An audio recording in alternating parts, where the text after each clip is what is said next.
Yes I knew I should run when I heard her say, come a little bit closer, you're my kind of man. I'm so big and so strong. Hey guys, how's it going? It is I, the real Rich Chavez, coming at you today. Just with a fun video. Everyone say hello to Dashi. Hello, Dashi. That's what I do. Guys, if you're new, welcome. If you're not, welcome back. This isn't really, I guess this is for people that knew me, whether, or they didn't know me, they're just learning about me through videos. This is a video just to say what I was like, what I, at my purest, even though I'm on the under the influence of, let's say, Lucy in the Sky with Diamonds. Maybe that was a better song that I should have picked, but um, I just want to love people. Like if there was one thing that I wanted to be like remembered for, it was just loving people, just being curious, being like, I don't know, good at math, being really fun and happy most times. I try to be, and sometimes where I wasn't, where that's what got me into boxing years ago.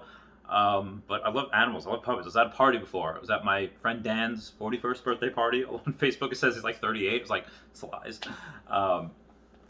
He's one of my brothers. I love him, and just great. Like, there's a bunch of people. Like, he surrounds himself with some of the best people I've ever seen. And if there's any piece of advice I could give people watching this, like for the future or for wherever, I don't even know what I'll call this video. I'll be like, hello, goodbye. It's gonna be to try to surround yourself with. There's a bunch of people that say, yeah, take your five people, average their incomes together, like your top five best friends, average their incomes together. That's most likely your income. Yeah, that's true, but that's also true for how good of a person they are. If they're like good quality, good character people, then most likely that's what you are also. So definitely try to surround yourself with people, and he always does. He always just has just the best people from all walks of life, like like everywhere there. He was a little frat boy back in the day. Again, I can't speak for back in the day. I only know in the past 4 years since he calmed down a bit, in his 30s. And I wish I'd known him, back in my early 20s. That would have been we would have had a lot of fun. But yeah, it's just to try to surround yourself with the best people. They doesn't have to be people that make a lot of money, or doesn't have to be people that are like super intelligent.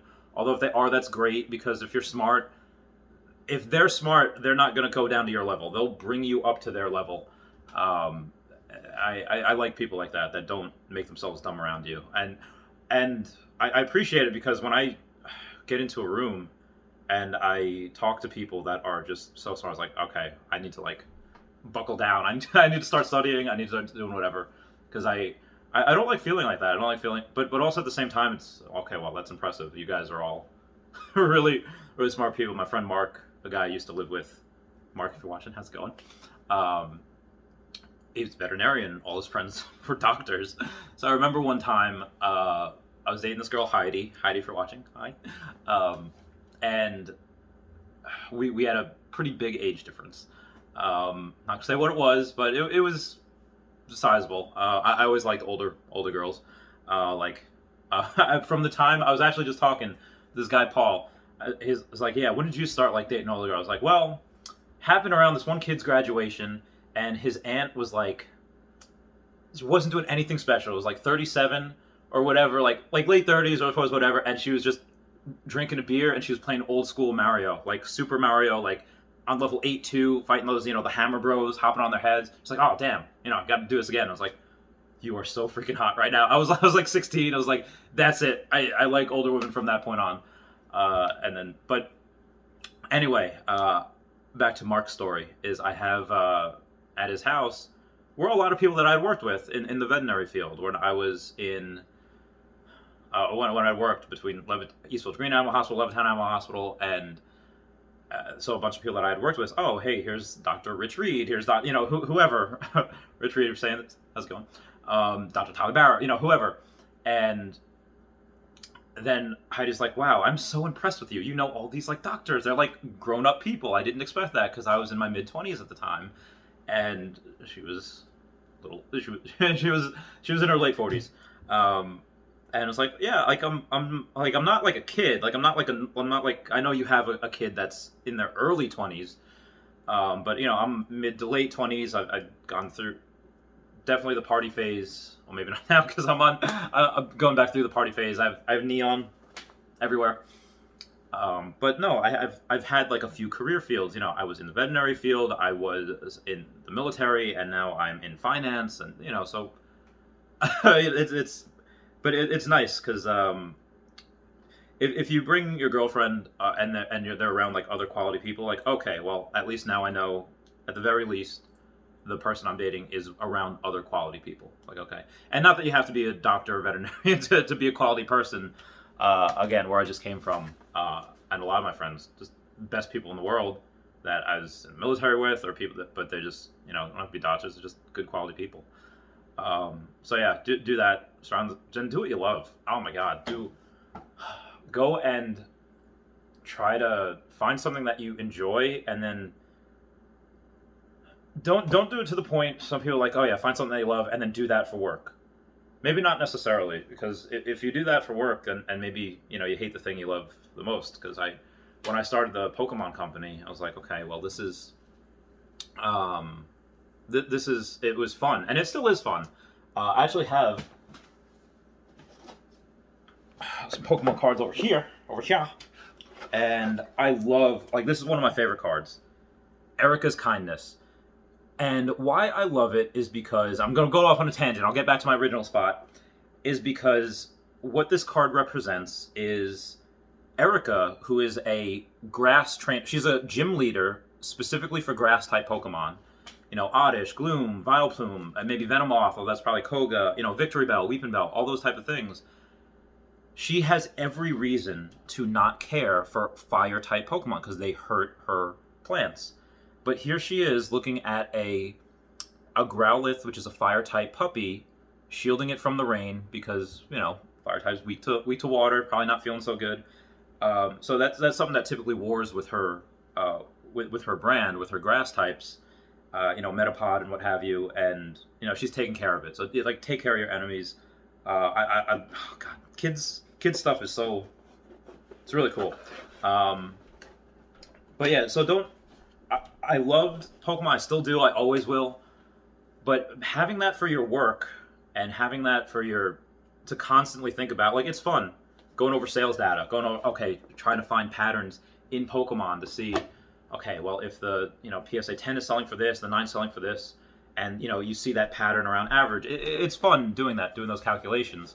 Saying the PSA 10 usually sells for 5 to 8 times what the 9 does. In extreme cases 10x, and extreme low cases 3x. And if there's a different variant, a number that's not getting that, then something's really undervalued or really overvalued, and that's so much fun to think of. But then just doing that for a living, it's like, okay, well now I made a whole business out of it, and maybe I was doing too much at once. Maybe I was, trying to do, like, if anyone's seen the Selena, and the Selena show on Netflix, they had redone, Selena Quintanilla. Obviously not with J-Lo this time, with some other chick, pretty good in it. Towards the end, in the second half of the season, or I guess it's a two-parter, towards the second half of the two-parter, she gets really, really successful. She has a boutique, she has a bunch of things, and she's being pulled in like 8 different directions. And it's like, okay, well, that's, it's a lot. It's like, how does Elon Musk do it? And not that I'm comparing myself to Elon Musk, but he's doing, like, it's very hard to be successful. It's hard to do one thing successfully. And when you're doing multiple things that are very, very hard, and you do them in succession, it's like, I could only do it for so long. I got burnt out. So if you're young and you're watching this, find out where your limits are. Test your limits. Okay, how long can I stay up for? How long can I stay up for before my brain starts to, misfire? And how long before I need a rest? How long before that? And because if you do it voluntarily, then it's okay. Now you know where you stand. But if you don't do that voluntarily, and you are forced to do that when you're older, late 20s, early 30s, or God forbid in your 40s, and you find out that nothing's there and you can't, then it's like, okay, well, that you definitely don't want to be in that situation. Definitely, you want to see what it is now, and now's the time. If you're early 20s, shove like 4 or 5 of you in a Brooklyn apartment and just work and just that's the time to have like a shitty diet. That's the time to go and really grind and pay your dues. That's how the world changes. I mean, it happened with Barstool. It happens with Joe Rogan. He was just talking with people. That's all he was doing. He was just talking with friends, and it got a following because he was talking to some real stuff. Lex Friedman, all these guys, and even like content creators that I don't want to say grew up with, that we came up with. Ari Realty, Guidebook Gaming, all of these different people that are now like Taps Trades. Like, to be included in a Taps Trades video was awesome. And again, this isn't. I hope that people aren't looking at this recently. This is supposed to be meant for after I had passed on or whatever. It's supposed to be for. Yeah, that's pretty much it. What I was like. I like good music. I like fun. I would love to just sit out in the rain, listen to like the Beatles, listen to anything from like the 70s, old school, even like 50s. It's just good with a glass of whiskey. I think that's what everyone wants to do. I think everyone wants to just listen to good music and drink with friends. And if you don't want to do that, then it's not that I feel bad for you, because I've also done a lot of everything. So I understand, like, hey, no, like, I want to continuously try to get to be like the best fighter. I want to be the best whatever. And yeah, go. If that's what you got to do, go. But I'm talking about after you're out of your prime, get it out of your system. When you could talk about when you're young, it's so much fun. It's so much fun being this age right now, because in your 20s, you're still going through everything. You're still trying to figure stuff out, where you want to be in life. And now it's like, hey, remember when we did that? And we can go meet new people. And we're still working. We're still creating good content. We're still creating all this fun, amazing things. And I love it. I didn't at first. When I first started grinding on YouTube, I was just saying like, okay, well, I do like 4 videos a day, one of Tesla, one of Pokemon, like a random podcast, one political. And, I knew something was going to happen. I knew something was going to stick, if I kept at it long enough. And yeah, then Earth 2 came out. I was like, okay, gaming. All right, here we go. Omi. Oh, here we go. I got a bunch of other people, and people that had followed my channel for entertainment purposes, and they say like, oh, well, actually, this guy's buying a lot of Tesla. This guy's buying a lot of these Pokemon cards. Let me buy some of that. And they made a lot of money. They made a killing.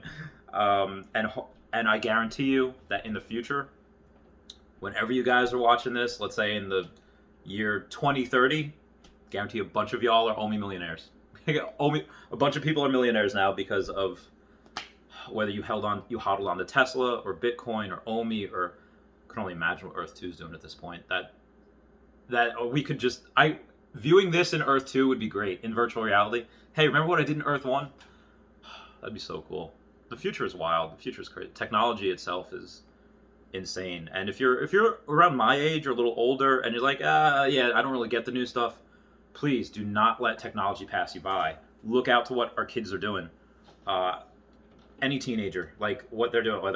That's how I found out about TikTok. That's how I found out about Among Us. I would live with with my friend's kid, and she's like, oh, okay, this is interesting. Like, and then get out and oh, these people are funny. These are great. And I feel bad because we kind of commandeer their stuff. Like, TikTok started with just kids like doing weird dance moves, and then it started with older millennials and like the younger Gen Xers just taking it over, and it feels bad, man. But nerd culture, that's what we do.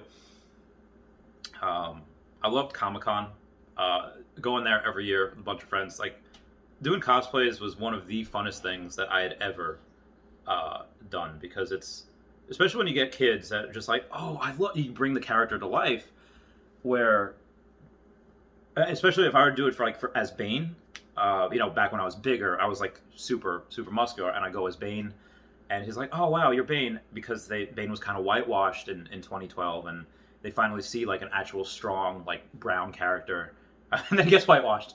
Like, oh, wow, big muscles, or, just a representative of someone that's their color, maybe like Spider-Man, Miles Morales, that type of deal.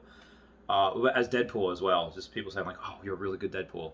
That type of thing was so complimentary. That was equivalent to saying like, hey, I like the show you're in, because they're complimenting your acting as like you're bringing on this character, which up until Ryan Reynolds came out, like there wasn't really anything to go off. There was comic books, but you bringing that out to people is like, oh wow, this is this is great. This guy, this kid. I actually have I just put it in the laundry. I have my Deadpool thing right there that I just brought home. So that was always fun. And then seeing the same people every year, so you get a family. Comic-Con, San Diego Comic-Con, obviously New York where I go to, Dragon Con, you get the same group of people and you just love each other. You just like, hey, how's it going? Oh, you look great. And, now that I'm a little older, like, oh man, yeah, I definitely don't look great. But that was a big compliment as well, saying like, wow, you really got really muscular, or you really cut up for this. And it felt good. And I knew that my persistence would pay off at some point. So going back to the creating content and just going around saying, yeah, it was hard grinding on YouTube and not watching anyone else's content. I was not watching any new TV shows, and I was like, this is rough, man. Like everyone's talking about all these cool things. I'm just working all the time. But then I started seeing some people saying like, hey, I love your content. This is what I look forward to every week, every day. This is just something that just takes me out of like my everyday monotony. And I'm just so thankful. I was like, wow, yeah, I'm not consuming other people's content, but I'm creating content for other people, and it gives them joy. And it's like, oh, wow, well. And then you feel that sense of responsibility. I don't want to say don't be responsible, because everything what you do matters. I swear everything's got a and I don't want to get too like mystical, like, oh, it's energy, but you could go through life thinking that, okay, well, at the end of the day, it doesn't matter what I do. It doesn't matter if I am Mother Teresa or if, you kill 50 people. Like, the universe doesn't care what Earthlings do. Okay, well, fair point. It doesn't. The life and the world will go on regardless of what you or what you don't do. But what you do actually does matter, though. It does have an impact in everyone's culture, in the way that people see things, because there is only one you, and there's that. If there's any people saying like, let's say I'm bigger and like really big on YouTube, how to just be the best you that you can be. Like, I can go and I could try to talk like Earth 2 Meta. I could try to talk like British Guy Dog Slayer. I could try to talk like Ari Realty. Or where's the hat? Where's the hat? Like, hey guys, I'm Aria Realty. No, it's, but there's only one you. So going on and if you watch my old Earth 2 videos, like my original ones, I came out in like December 2020, and it's like, hey guys, so imagine this going on. Those were so much fun. I would literally write scripts. I would either print them out or I would write them. Back when I was working at the office I was in, and that's what I would do. I would print everything out, and you could see me reading on the old school sheets, like talking to the camera. This is exactly what I'm doing. Before I just started, like, okay, I just started talking.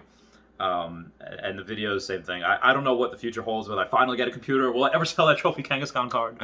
I don't know. But yeah, so the reasons that I did everything that I did, they're always for reasons. Most of the times they were mostly for money, but not, again, for any, people that I lived with can tell you, okay, look how he lived. He definitely was not this bougie person, living in, again, my friend Mark's basement, and right here, this grandma apartment I'm in. I literally said hey to my landlord just now, who's like 60-something years old. So yeah, it's literally like a grandpa house. Yeah, find something that you love, do that, and but at the same time, don't do it for work, because that might take the fun out of it. I don't know what else I would want to be remembered for. Woo. Oh yeah, animals. Pretty much everything I'm doing is for animals. And Steve Irwin, when he died, was worth about $10 million. When he died, and now obviously the estate and everything is probably worth much more. Died a long time ago, like 2005, so it's 16 years ago. What I wanted to do is just one of the goals of mine is to be able to have bought more wilderness areas than he had, and then continue on, and then maybe at some point after I get enough money, I don't know how much money it takes in order to be I can get the Irwin family's attention. Like, guys, what do you need? You guys like the family to go to for conservation. What do you want? And that's the goal is to get enough money, not so I can go and buy like a Audi or a sports car. Although Teslas are pretty close, and I might get one at some point. But it's literally just to go and for conservation, and then and that's it. That's literally it. I don't think I'll ever have $1 billion. 100 million at some point might not be out of the question, depending on what Omi does. If that ever reaches, let's say by 2040, 20 whatever, because again, 2040, I will be 50 years old. I'll be 49 for most of 20, but yeah, 50, I'll be 50 years old, and that's not old. It is not. I have a lot of friends that are older, and they're still hanging. They're still doing their thing. And I believe Omi can get to $1 by the end of this year. Or I'm sorry, not the end of this year, by 2026, and then $3 maybe by 2030, and then who knows, by 2040 maybe even $10. $10 per Omi at that point. The goal would be, I only have like 9 million right now, but the goal would be to get to, I don't know, 100. No, maybe like 30, 40 million. And if they're worth, $10 at that point, okay, maybe I have an extra 30 million. So maybe 100 million might not be too outside of the realm of possibility. But yeah, I definitely see 10 million in the future. Hopefully I accomplish that. But again, that's all just so I can, not just so I can contact the Irwin family, but it's all for animals. And I'm open to any ideas. If anyone sees this, because again, this is open for play. Like as soon as I upload it, like tomorrow, and it's like, oh man, I was so messed up the night before. Maybe I should delete it now. But yeah, this is what I like to see. Maybe I should go live with this. Answer everyone's questions. Like, actually, I might do that. But one last thing to leave you all with is try to be nice to people. Try to love everyone, because most people I think are pretty good, and if you don't think that, well, you're probably wrong. I feel like a lot of people judge, and when people say I don't like that person, maybe they were just having a bad day.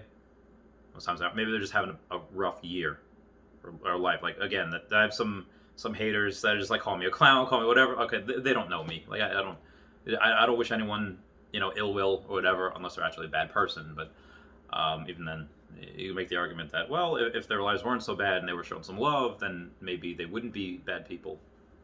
I don't know. All I know is if everyone took Lucy in the Sky with Diamonds on at once, be world peace for a little while. So I'm going to go live and talk about this as well. So I love you all. I'll talk to you later. Goodbye. Meow, meow, meow. Everyone say bye-bye, Dashi. Bye-bye, Dashi. Meow.